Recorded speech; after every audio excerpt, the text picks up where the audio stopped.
আমার যদি এত কষ্ট হয় তাদের না জানি কত কষ্ট হবে। ও আজরাইল কথা দাও আমার সমস্ত উম্মতের মউতের কষ্টটা আমার বুক থেকে তুমি আদায় করো। কথা দাও আমার একটি উম্মতকে তুমি মরণের কষ্ট দিও না। সুবহানাল্লাহ। তাই নবী ভালোবাসে কি বাসে না আমাদের? আল্লাহ আমার নবীকে কিভাবে খুশি করবেন? আমি খুশির কথাগুলো পয়েন্ট টু পয়েন্ট আপনাদেরকে বলছি। দরুদ শরীফ আল্লাহুম্মা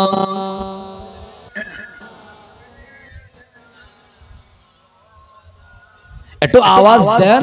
ওয়া আলা আলি সাইয়্যিদিনা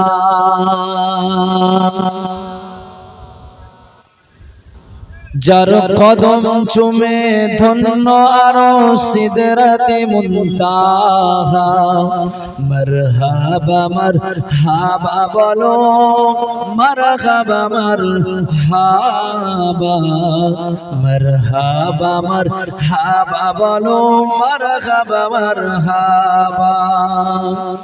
দয়ার নবীর মেরাজ রাতে জিবরাইল নিয়ে বরক সাথে আগে আগে জিবরিল পিছে কামলিওয়ালা মারহাবা মারহাবা বলো মারহাবা মারহাবা মারহাবা মারহাবা বলো মারহাবা মারহাবা।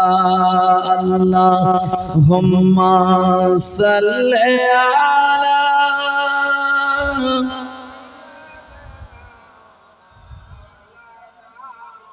মন খুলে পড়েন ওয়া আলা আলি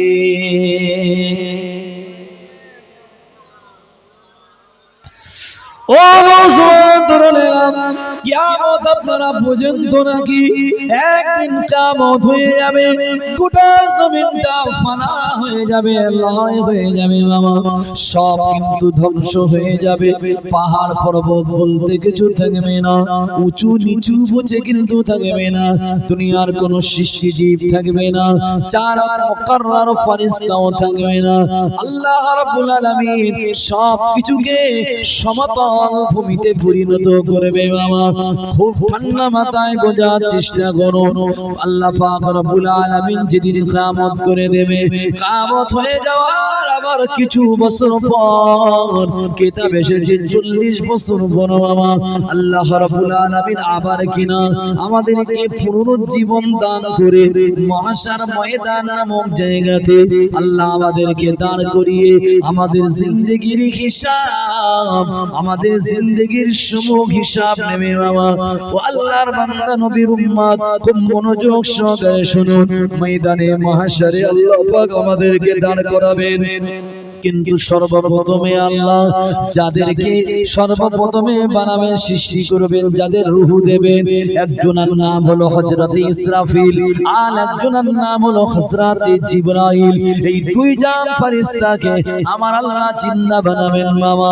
ইসরাফিলকে আদেশ দেবেন, ইসরাফিল তুমি সিংহাটা নিয়ে বসে যাও, তুমি আবার দ্বিতীয়বারের জন্য সিংহাতে ফুঁক দেবে, দিলে আবার মাটির নিচ থেকে সমস্ত মৃতবাসীরা জিন্দা হয়ে মহাশার ময়দানে দাঁড়িয়ে যাবে। আল্লাহ রাব্বুল আলামিন তাকে আদেশ করবে সিংহাটা হাতে নেওয়ার জন্য। ইসরাফিল হাতে নিয়ে আল্লাহর হুকুমের অপেক্ষায় থাকবেন। আল্লাহ বলবেন, ইসরাফিল আমি আদেশ না দেওয়া পর্যন্ত তুমি সিংহায় যেন ফুঁক দেবে না। ইসরাফিল সিংহাটা নিয়ে ফুঁক বসে থাকবেন। আল্লাহ পাক জিবরাইল আমিনকে ডাকবেন, ও জিবরাইল রে, ও জিবরাইল তুমি জানো আমি আল্লাহ রাব্বুল আলামিন, আমি হচ্ছি রব্বুল আলামিন, গোটা জাহানের আমি হচ্ছি রব, আমার নাম রব্বুল আলামিন, কিন্তু আমি আল্লাহ আমার পাশে যাকে চাই তিনি হলেন রহমাতুল লিল আলামিন। আমার রহমাতুল লিল আলামিনকে আমার কাছে নিয়ে এসো, জোরে বলুন সুবহানাল্লাহ। আমার আল্লাহ হলো গোটা জাহানের রব্বুল আলামিন, আর আমার নবী হচ্ছে গোটা দুনিয়ার রহমাতুল লিল আলামিন। রব্বুল আলামিন হলো আল্লাহ আর রাহমাতুল লিল আলামিন হচ্ছে আমাদের নবী। আল্লাহ বলবে জিবরাইল আমি রব্বুল আলামিন আমার পাশে যিনি এসে বসবেন তিনি হবেন রহমাতুল লিল আলামিন। আমি এখনো কোন বান্দাকে জিন্দা করিনি, কোন বান্দাকে এখনো কবর থেকে উঠাইনি। জিবরাইল তুমি যাও, সর্বপ্রথমে আমার দোস্ত মুহাম্মদ রাসূলুল্লাহকে রওজা তাহার থেকে ডেকে তোলো। সুবহানাল্লাহ। আদম নবীকে না, মুসা নবীকে না, সুলাইমান নবীকে না, কোন নবীকে না, আমাদের নবীকে সর্বপ্রথম কবর থেকে তোলা হবে। সুবহানাল্লাহ। আল্লাহ পাক আদেশ দিবেন, জিবরাইল আমার দোস্তের রওজা শরীফে গিয়ে আমার নবীর নাম ধরে ডাকো, আমার নবী যাতে ওঠে। হাদিস শরীফে মিসকাতের হাদিস, আল্লাহ রাসূল বলেছেন জিবরাইল আমিন আমি মুহাম্মদুর রাসূলুল্লাহ আমার কবরের পাশে এসে ডাকবেন। কি বলে ডাকবেন? আসসালাতু ওয়াসসালামু আলাইকা ইয়া রাসূলুল্লাহ, আসসালাতু ওয়াসসালামু আলাইকা ইয়া হাবিবাল্লাহ, আসসালাতু ওয়াসসালামু আলাইকা ইয়া মুহাম্মাদুর রাসূলুল্লাহ। বারবার জিবরাইল আমিন এসে আল্লাহর হাবিবের রওজা তাহার শরীফের কাছে আসবেন, কিন্তু এর আগে একটা কথা হলো, জিবরাইল এসে আল্লাহ পাক রব্বুল আলামিনের জমিনে আমার নবীর রওজা শরীফ কিন্তু খুঁজে পাবেন না। হাদিস শরীফে এসেছে, কেননা গোটা জমিনটা সমতল ভূমি হয়ে থাকবে, চিনা যাবে না এটা অমুক জায়গা, এটা সেই মক্কা, এটা সেই মদিনা, এটা বাইতুল মুকাদ্দাস, এটা শাম, এটা সিরিয়া, কিছু বোঝা যাবে না। গোটা জমিনটা একই রকম সমতল ভূমি। জিবরাইল এসে দুনিয়ায় আমার নবীর রওজা তাহার শরীফ খুঁজে খুঁজে পাবেন না। আবার তিনি ফিরে যাবেন রব্বুল আলামিনের দরবারে, আল্লাহকে গিয়ে বলবেন, ও রব্বুল আলামিন রব্বিজুল জালাল, আপনার হাবিবের রওজা শরীফ তো দুনিয়ার জমিনে আমি খুঁজে মিল করতে পারছি না, গোটা জমিনটা সমতল ভূমিতে পরিণত হয়েছে। আমার আল্লাহ পাক জিবরাইলকে বলবে, ও জিবরাইল আমার আরশ মোবারক, আমার আরশে আজিমের সোজাসুজি তুমি জমিনের দিকে একবার ফিরে তাকাও। জিবরাইল আরশে আজিমের সোজাসুজি একবার জমিনের দিকে ফিরে তাকাবে। হাদিস শরীফের ভিতরে এসেছে বাবা, এই সোজাসুজি তাকাবেন, জিবরাইল তার চোখে দেখতে পাবেন জমিন থেকে নিয়ে আসমান বরাবর একটি নূরের তাজাল্লি, নূরের আলো, নূরের রশ্মি যেন জমিন থেকে আসমানের দিকে উঠতে থাকবে। আল্লাহ পাক জিবরাইলকে বলবে, যে জায়গাতে নূরের আলো চমকায়, যে জায়গাতে নূরের রশ্মি, নূরের জ্যোতি বাহির হয়, ওই জায়গাটা হলো আমার হাবিব, আমার দোস্ত, আমার নবী মুহাম্মদুর রাসূলুল্লাহ সাল্লাল্লাহু আলাইহি ওয়াসাল্লামের রওজা শরীফ। জোরে বলুন সুবহানাল্লাহ। ওই জায়গাটা দোস্তের রওজা। হ্যাঁ, জিবরাইল এখানে এসে ডাক দেবেন, আসসালাতু ওয়াসসালামু আলাইকা ইয়া রাসূলুল্লাহ, ইয়া হাবিবাল্লাহ, ইয়া মুহাম্মাদুর রাসূলুল্লাহ। বারবার ডাকবে, কিন্তু নবীজি রওজা আতহার শরীফ থেকে উঠবেন না। ওয়ালা সাউফা ইউতিকা রাব্বুকা ফাতারদা। আল্লাহ বলছেন নবীকে, হাবিব আমি আপনাকে এত নিয়ামত দেব, এত খুশি করব, আপনি অবাক হয়ে যাবেন। ওই খুশিটা হবে মাহশার ময়দানে। সুবহানাল্লাহ। তা আল্লাহ তো ওয়াদা করেছেন আমার নবীকে খুশি করবেন, তাহলে আমার আল্লাহ ময়দানে মাহশার নবীকে খুশি করবে না করবে না বাবা? করবে তো নাকি? কিভাবে খুশি শোনেন, আপনাদের অসুবিধা হয় না তো? আমি একটু বলি, নবীর শান নিয়ে বলছি, কিন্তু আজে বাজে কথা বলছি না।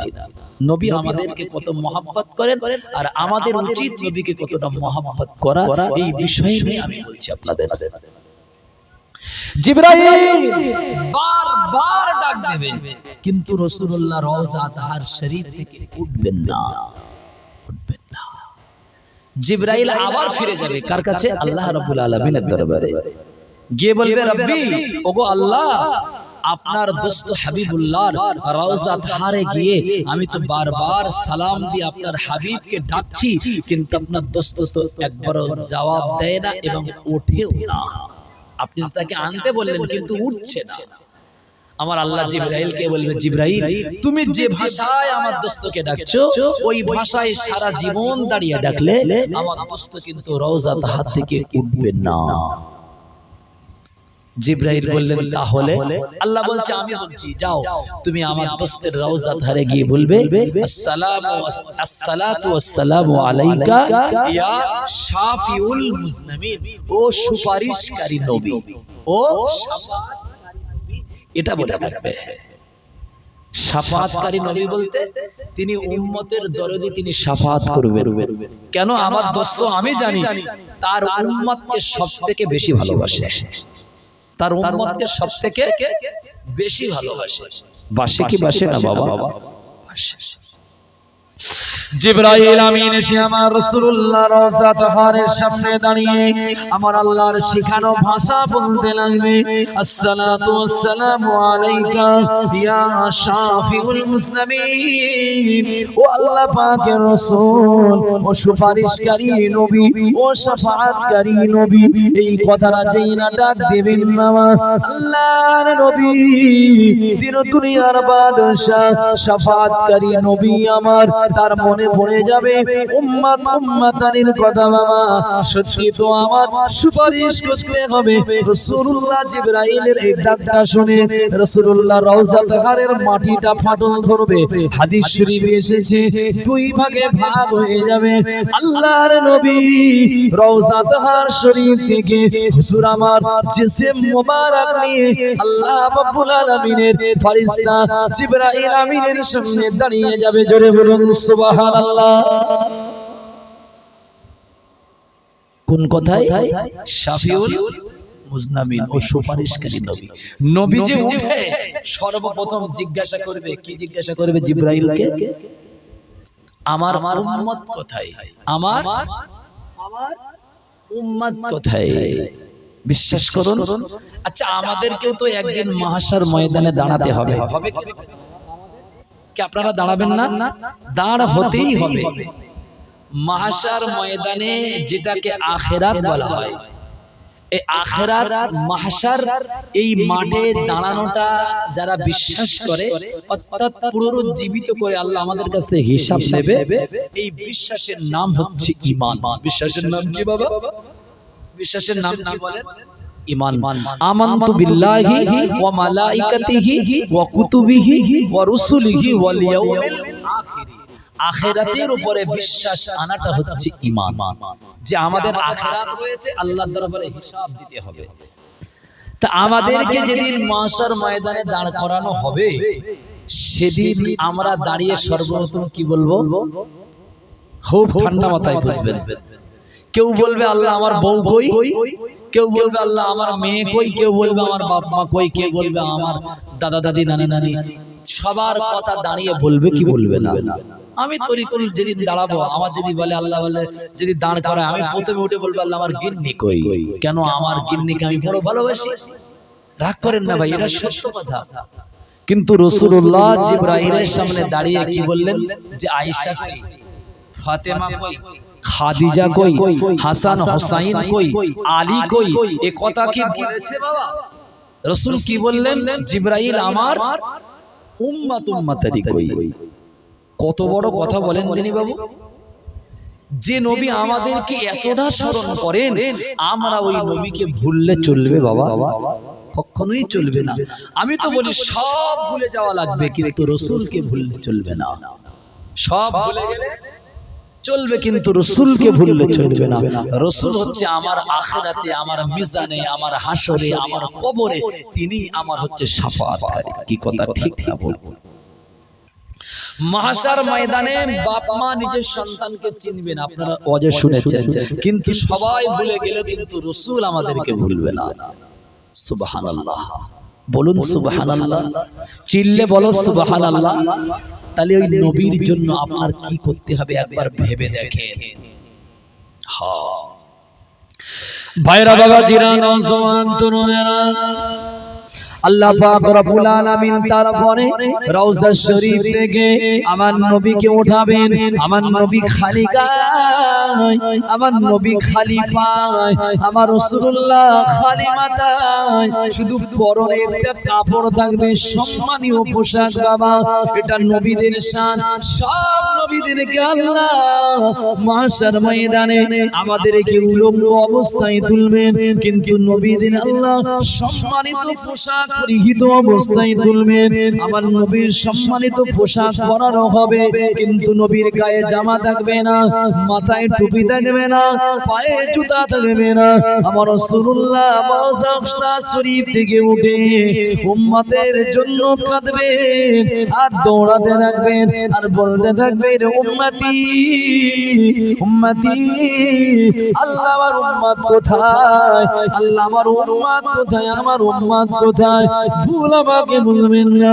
আল্লাহ পাক রব্বুল আলামিন আমার নবীকে বলেছে, ওয়া আম্মা বিনি'মাতি রাব্বিকা ফাহাদিস। হাবিব, আপনাকে আমি এত দেব, আপনার এত সম্মান দেব, আপনাকে আমি আল্লাহ এত খুশি করাবো মহাশারে, সেদিন আপনি আমার খুশিতে নারাজ হবেন না। আল্লাহ পাক আমার নবীকে কি দেবেন? আল্লাহ পাক আমার নবীকে মহাশার ময়দানে লিবাউল হাম নামক পতাকা দেবেন। লিবাউল হাম হাদিসের ভাষায় বলা হচ্ছে লিবাউল হাম, অর্থাৎ প্রশংসনীয় একটি পতাকা। ওই পতাকাটা এমন পতাকা, ওই পতাকার নিচেই যারা যারা আসবে সবাই কিন্তু জান্নাতি হিসাবে আল্লাহর দরবারে কবুল হয়ে যাবে। সুবহানাল্লাহ। হাদিস শরীফে এসেছে, আদম নবী থেকে নিয়ে সব নবীরা পর্যন্ত এই পতাকার আশ্রয় নেবে। সুবহানাল্লাহ। সব নবীর উম্মতরাও আসবে। কেন বলেন তো? আচ্ছা, নবীরা জান্নাতি না জাহান্নামী? জান্নাতি। সব নবীরা মাসুম এবং সব নবীরা জান্নাতি, এটা মনে রাখবেন। সব নবীরা মাসুম, সব নবীরা হচ্ছে জান্নাতি। তা সব নবীরা জান্নাতি হওয়া সত্ত্বেও তারা লিবাউল হাম নামক পতাকার নিচেই কেন আশ্রয় নেবেন? মুফাসসিরে কিরামরা বলেছেন, লিবাউল হাম নামক পতাকা এই জন্য আশ্রয় নেবেন, সেদিন মাহশার ময়দানে জাহান্নাম হুঙ্কার আর গর্জন দেবে। গর্জন, বিকট আওয়াজ। জাহান্নামের হুঙ্কারে নবী আদম পর্যন্ত নফসি নফসি করবে। কথা বুঝছেন? জাহান্নামের কঠিন বিকট আওয়াজে সুলাইমান নবী, মুসা নবী, দাউদ নবী, সব নবীরা থরথর করে কাঁপবে আর বলবে, ইয়া নফসি, আল্লাহ আমার উপায় কি হবে? তারা কাঁপতে কাঁপতে একটা পতাকার নিচে আশ্রয় নেবে। ওই পতাকাটা আল্লাহ আমার নবীকে খাস করে দান করবেন, কোন নবীকে এই পতাকা দেবে না। ওই পতাকাটার নাম হলো লিবাউল হাম। এই পতাকার নিচে সব নবীরা আল্লাহর জাহান্নামের ভয়ে তারা এসে জড়ো হয়ে যাবে। কথা বুঝছেন? যে আমরা যদি এই পতাকার নিচেই যাই আমরাও বেঁচে যাব, কিন্তু তারা বাঁচবে কি? তারা অলরেডি তো বেঁচে গিয়েছে, তারা নবী মানে জান্নাতি। কি কথা ঠিক না বলুন? তারপরে জাহান্নামের ভয় কিন্তু একটা বিরাট ভয়। কি কথা ঠিক না বলুন? তারপরে আমার আল্লাহ কি দেবেন মামা? তারপরে আল্লাহ আমার নবীকে মাকামে মাহমুদ দেবেন মামা। মাকামে মাহমুদ আল্লাহ আমার নবীকে দান করেছেন, কারণ হলো রাসূলুল্লাহ তাহাজ্জুদের নামাজ আদায় করতেন। ফাতাহাজ্জাদ বিহি নাফিলাতাল্লাহ আসা আইয়াবাসাকা রাব্বুকা মাকামাম মাহমুদা। আল্লাহ বলছে, আমার দোস্ত, আপনি তাহাজ্জুদের নামাজ আদায় করেন, তাই আমি আল্লাহ খুশি হয়ে আপনাকে আমি মাকামে মাহমুদ দান করলাম। ভুল আমাকে বুঝবেন না বাবা। রাসূলুল্লাহর জিন্দেগিতে তিনটে জিনিস কোনোদিন তিনি ছাড়তেন না। কয়টা জিনিস? এগুলো জানার দরকার আপনাদের। নবীর জিন্দেগিতে তিনটে জিনিস কোনোদিন তিনি কোনো দিনের জন্য তিনি ছাড়তেন না। এক নাম্বার, তিনি তার জিন্দেগিতে কোনোদিন তাহাজ্জুদের নামাজ ছাড়েননি। দুই নাম্বার, তার জিন্দেগিতে তিনি কোনোদিন আইয়ামে আশুরা মুহররমের রোজা ছাড়েননি। এই কথা বুঝছেন? তিন নাম্বার, আল্লাহর হাবিব সাল্লাল্লাহু আলাইহি ওয়াসাল্লাম জীবনে কোনোদিন ফজরের সুন্নাতকে তিনি ছাড়েননি। ফজরের সুন্নাত, ফজরের সুন্নাত নবী জীবনেও ছাড়তেন না। তিনটে জিনিস নবী জীবনেও কাজা করেননি, ছাড়েননি। একটা হচ্ছে ফজরের সুন্নাত, 2 নাম্বার হচ্ছে আশুরার রোজা, 3 নাম্বার হচ্ছে তাহাজ্জুদের নামাজ। এই কথা বুঝছেন? ফজরের সুন্নাত কিন্তু ছাড়া যাবে না মুরব্বি। ফজরের সুন্নাত কিন্তু বিরাট দামি ব্যাপার একটা। সমস্ত ওলামাদের ঐক্যমত যে ফজরের সুন্নাত কোন অবস্থাতে যেন ছেড়ে না যায়। হয়তো সুন্নাত হতে পারে কিন্তু এর দাম অনেক বেশি, কথা বুঝতে পারছেন? এজন্য নবী ছাড়ছেন না। তাই যাই বা হোক, আল্লাহ বলেছে হাবিব আপনি তাহাজ্জুদের নামাজ আদায় করেন, আমি আল্লাহ আপনাকে কি দেব? উপহার তো দেওয়া লাগে, আমি আপনার উম্মতকে মাকামে মাহমুদ দিয়ে দিলাম। সুবহানাল্লাহ। মাকামে মাহমুদ কোন জায়গা? যে জায়গায় নাক আর কপাল ঠেকিয়ে দোয়া চাইলে আমার আল্লাহ দোয়াকে ফিরিয়ে দেন না। আমার আপনার নবী দিন দুনিয়ার বাদশা, সাইয়্যিদুল মুরসালিন, শাফিউল মুজলামিন, খাতামান নবিয়্যিন, নবী আমার মাকামে মাহমুদের নিচে গিয়ে সিজদারত হালতে মামা অঝর নয়নে তিনি কাঁদতে থাকবেন, অঝর নয়নে তিনি কাঁদতে থাকবেন মামা। আল্লাহর হাবিবের চোখের পানি আমার আল্লাহ সহ্য আর করতে পারবেন না। ও আল্লাহর বান্দা নবীর উম্মত আমার আল্লাহ পাক সইতে পারেন না। আল্লাহ পাক রব্বুল আলামিন ওই সময় তার প্রিয় দোস্ত মুহাম্মদুর রাসূলুল্লাহকে মাহশার ময়দানে বলবেন, হাবিব দুনিয়ায় অনেক কেঁদেছেন, দুনিয়ায় অনেক কষ্ট পেয়েছেন, দুনিয়ায় অনেক কষ্ট সহ্য করেছেন, দুনিয়ায় অনেক পরীক্ষা আমি আপনাকে নিয়েছি, সব পরীক্ষায় আপনি পাশ উত্তীর্ণ হয়েছেন, দুনিয়ায় চোখে পানি ছিল, আজ মাহশারের দিনে আমি আপনার চোখের পানি সহ্য করতে পারবো না। খুব ঠান্ডা মাথায় শুনুন বাবা, নবীকে আল্লাহ দুনিয়ায় অনেক কাঁদিয়েছে, আজ মাহশারের দিনে আল্লাহ পাক আমার নবীকে আর কাঁদাবেন না, এটা আমার আল্লাহর ওয়াদা। ওয়া আম্মা বিনি'মাতি রাব্বিকা ফাহাদ্দিস, হাবিব আজ আমি আপনাকে খুশি করব, আজ আপনাকে কাঁদতে দেব না, এটা আমার ওয়াদা। কিন্তু নবী তারপরেও থাকতে পারেন না, উম্মতের নাজাতের জন্য মাকামে মাহমুদে তিনি কাঁদবেন। আমার আল্লাহ বলবে, হাবিব আপনি মাথা উঁচু করেন, আপনাকে দুনিয়ায় কষ্ট আমি নিজে চোখে দেখেছি।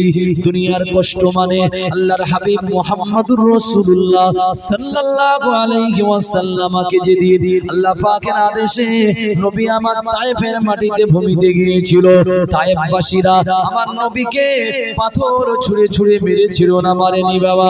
হযরত আম্মা জানা আয়েশা সিদ্দিকা রাদিয়াল্লাহু আনহা বর্ণনা করেছে, এক তারিখে আমার দয়ার স্বামী প্রাণের নবী মুহাম্মদুর রাসূলুল্লাহ সাল্লাল্লাহু আলাইহি ওয়াসাল্লামকে আমি গোসল দেওয়ার জন্য হুজুরকে উঁচু জায়গায় বসিয়েছি। হুজুরের গায়ের পিরাহান মোবারক, হুজুরের গায়ের কাপড়টা আমি খুলে ফেলেছি। হুজুরের গায়ের কাপড় এজন্য খুলেছি আমি আমার দয়ার নবীকে একটু গোসল দেব নিজে হাতে, আমার স্বামী হিসাবে। আল্লাহর নবীর গাটা আম্মা জানা আয়েশা পরিষ্কার করে দিচ্ছিলেন মামা। আম্মা আয়েশা সিদ্দিকা বর্ণনা করে, হঠাৎ রাসূলুল্লাহর পিঠের দিকে আমি নজর পড়ে যায়, আমার নজর পড়ার সাথে সাথে আমি আয়েশা দেখতে পাই আল্লাহ নবীর তামাম পিঠ মোবারক, আল্লাহর নবীর জিসিম মোবারক গুলো ক্ষত বিক্ষত উঁচু নিচু হয়ে রয়েছে মামা। আম্মা আয়েশা বর্ণনা করেছে, আল্লাহ পাকের নবীকে আমি আয়েশা জিজ্ঞাসা করলাম, ইয়া রাসূলুল্লাহ ইয়া হাবিবাল্লাহ, ছোটবেলায় বাচ্চা বয়সে কি আপনার কোনো কুষ্ঠ রোগ, আপনার কোনো কুষ্ঠ ব্যাধি হয়েছে নাকি? আল্লাহ পাকের নবী বলেছিল না আয়েশা। হযরতে আয়েশা জানতে চাইল, হুজুর আপনার গায়ে কেন এত ক্ষত বিক্ষতর চিহ্ন রয়েছে? আল্লাহ নবীর চোখে তখন পানি চলে আসে, ও বিবি আয়েশা তুমি আমার আজ ওই তায়েফের কথাটা স্মরণ করিয়ে দিলে। আমার এই গায়ে ক্ষত বিক্ষত হওয়ার কারণ হলো তায়েফবাসীদের কাছে আমি রাসূলুল্লাহ দ্বীনের দাওয়াত, কলেমার দাওয়াত, তাওহীদ প্রচারের জন্য তাদের কাছে আমি রাসূলুল্লাহ গিয়েছিলাম, তারা আমাকে অ্যাকসেপ্ট করেনি, আমার কলেমার দাওয়াতকে তারা গ্রহণ করেনি, বরঞ্চ তারা আমি রাসূলুল্লাহকে পাথর মেরে মেরে বিদায় দিয়েছে। আজকে তুমি আমার পিঠে যে ক্ষত চিহ্নগুলো দেখতে পাচ্ছ, ওটা হলো তায়েফের সেই পাথরের আঘাতের দাগ। কথা কি বুঝলেন? নবীকে আল্লাহ দুনিয়ায় অনেক কষ্ট দিয়েছে, আল্লাহর নবীর বেটি হযরত ফাতেমাতুজ জাহরা রাদিয়াল্লাহু আনহা বর্ণনা করেছে, আমার আব্বা জানকে যেদিন আমি নিজে হাতে জামা পরিয়ে তায়েফের মাটির দিকে পাঠিয়েছিলাম, আমার আব্বা জানের গায়ের জামার কাপড়ের রংটা ছিল সাদা রঙের। আমার আব্বা জান তায়েফের জমিনে সাদা রঙের জামা পরে চলে গিয়েছিল। কয়েকদিন চলে যায়, আমাদের আব্বা মুহাম্মদুর রাসূলুল্লাহ সাল্লাল্লাহু আলাইহি ওয়াসাল্লাম বাড়ি আসেন না। আদরের বেটি কন্যা ফাতেমাতুজ জাহরা আল্লাহর নবীকে না দেখতে পেয়ে মনে বড় দেখাবো, মনে বড় ব্যথা। আল্লাহ পাকের নবী মুহাম্মদুর রাসূলুল্লাহর প্রাণের কলিজার টুকরি হযরত ফাতেমা বর্ণনা করে, আমি কিনা রাস্তার দিকে তাকিয়ে আছি কখন আমার আব্বা জান আসবে, কিন্তু ফাতেমা বর্ণনা করে আমি তাকিয়ে আছি, দূর থেকে একটা মানুষ হেঁটে হেঁটে আসে, হাঁটনিটা হুবহু, হাটের চলনটা হুবহু আমার আব্বা মুহাম্মদুর রাসূলুল্লাহ। কিন্তু আমার মনে বিশ্বাস হচ্ছে না ওটা আমার আব্বা জান। কারণ হলো ফাতেমা বর্ণনা করছে, আমার আব্বা জান তো ঘর থেকে যেদিন বার হয়েছিল গায়ে ছিল সাদা রঙের জামা অথবা পোশাক, কিন্তু যে মানুষটা হেঁটে হেঁটে আসে আমার আব্বার মতো হাঁটনির চলনটা হলে কি হবে, কিন্তু আমার আব্বা জানের গায়ে তো সাদা জামা ছিল, কিন্তু যে মানুষটা আসেন ওই মানুষটার গায়ে তো লাল রঙের জামা। হযরত ফাতেমা তারপরেও কিন্তু দরজার সামনে দাঁড়িয়ে আছে, মানুষটাকে দেখা লাগে।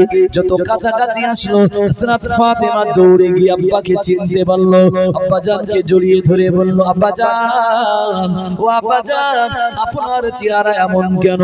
আল্লাহর নবী ফাতেমাকে জড়িয়ে ধরে বলেছিল, বেটি ফাতেমা, আমি তায়েফবাসীর কষ্ট দেইনি, তায়েফবাসীকে কলেমার দাওয়াত দিয়েছি, তারা আমাকে পাথর মেরেছে, আমার সাদা জামাটা আজ রক্তে লাল বর্ণের হয়ে গিয়েছে। কথা কি বুঝলেন? নবীজি আমাদের জন্য দুনিয়াতে অনেক কষ্ট করেছে বাবা।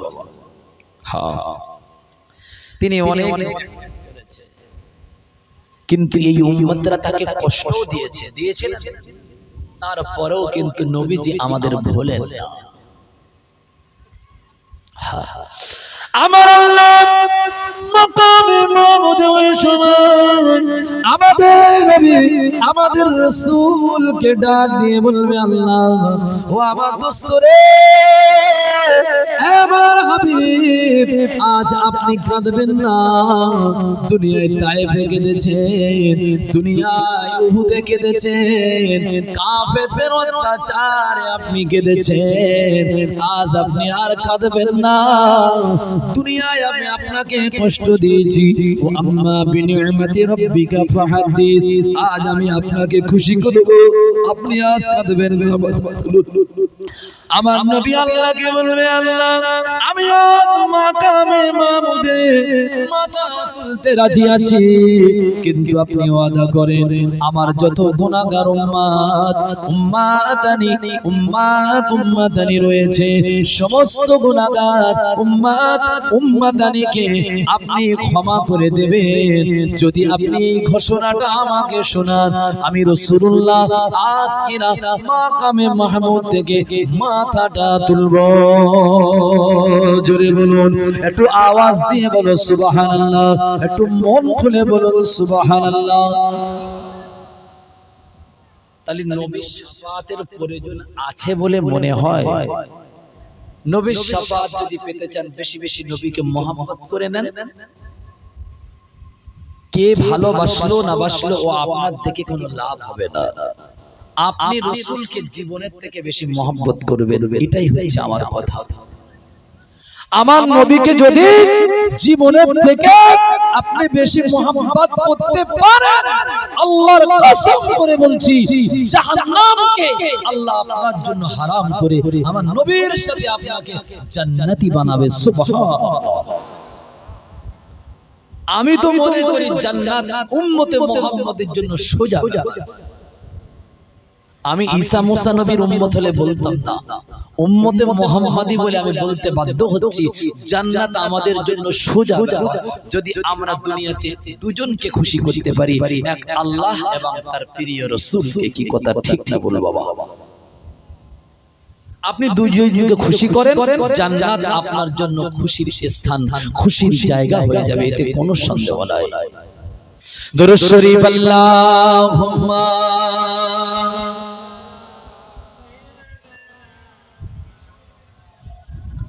ওয়া আলা আলি সাইয়্যিদিনা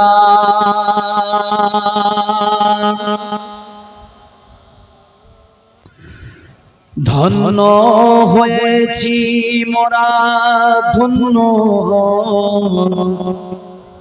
ওগো নবী শুধু তোমারই জন্য ধন্য হয়েছি মোরা ধন্য ওগো নবী শুধু তোমারই জন্য তুমি এলে ভুবনে তাই আধার ঘুচিল সবারই জন্য ধন্য হয়েছি মোরা ধন্য ওগো নবী শুধু তোমারই জন্য আল্লাহুম্মা সাল্লি আলা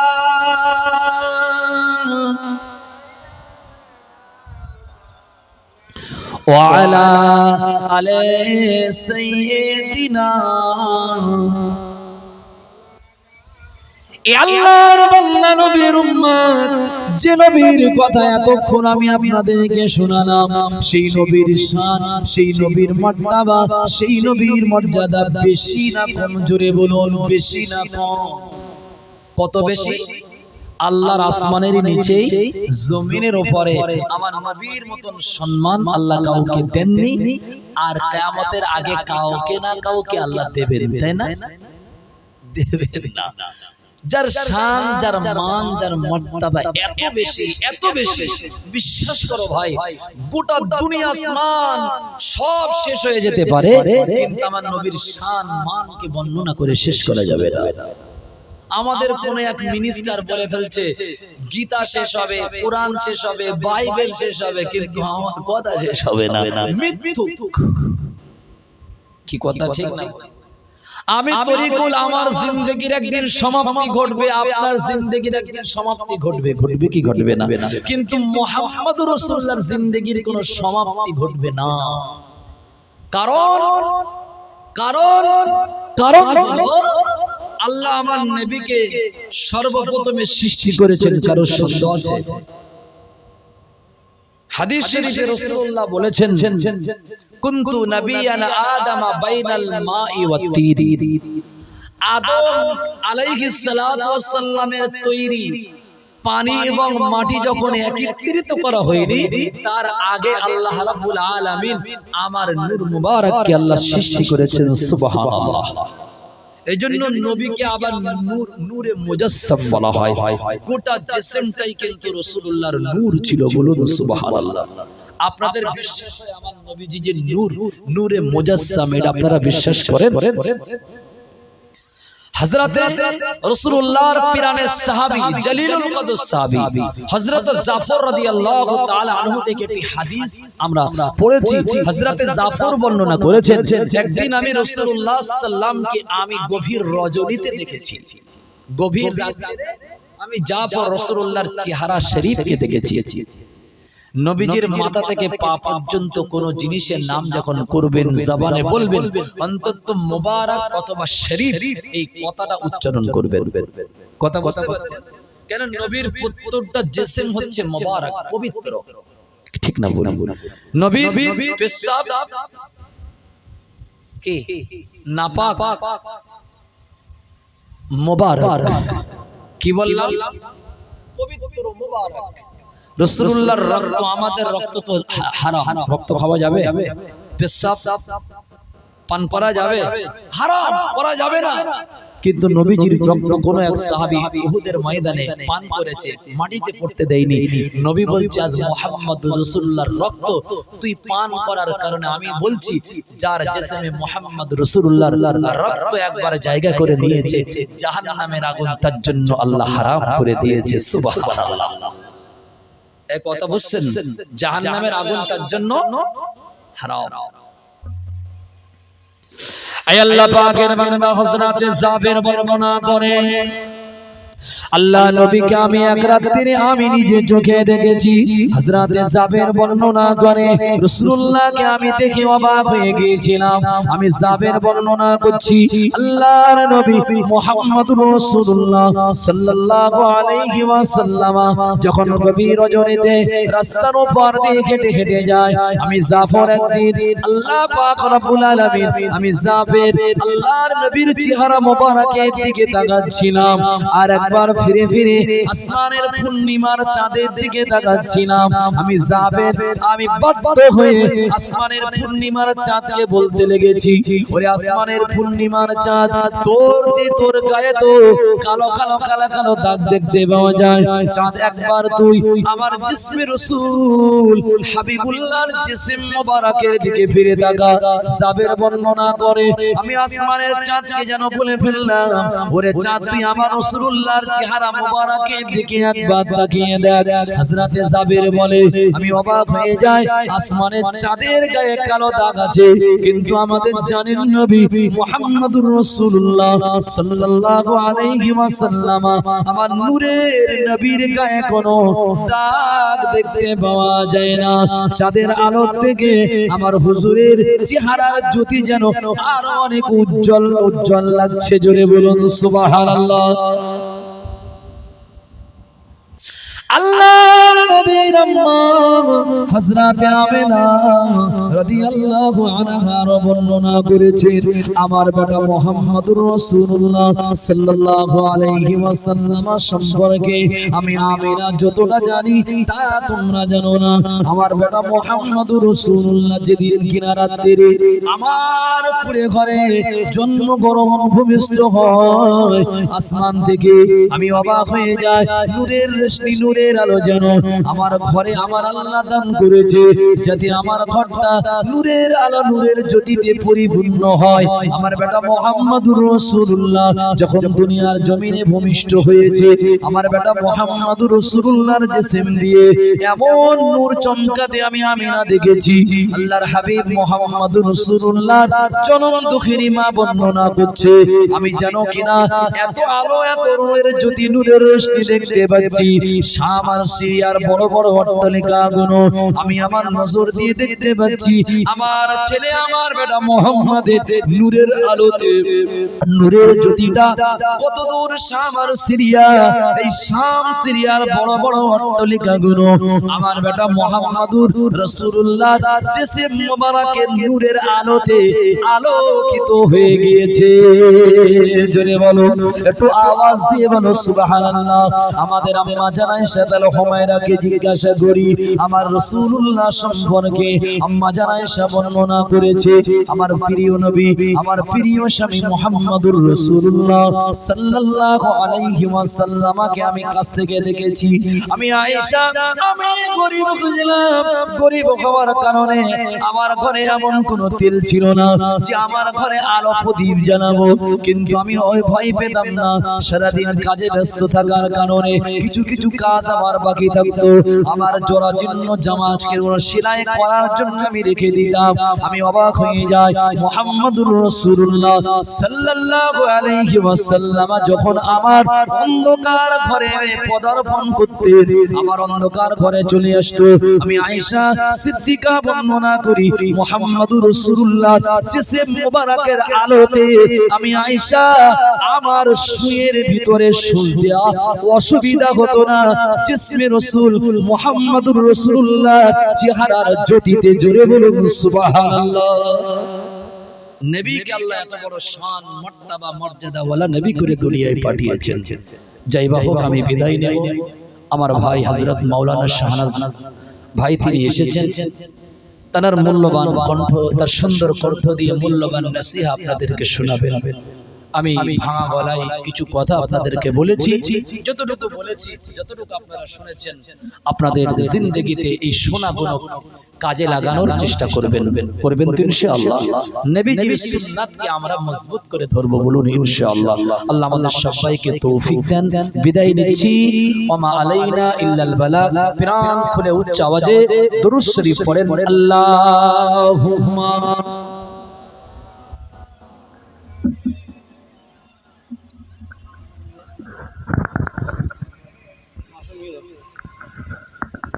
আলহামদুলিল্লাহ।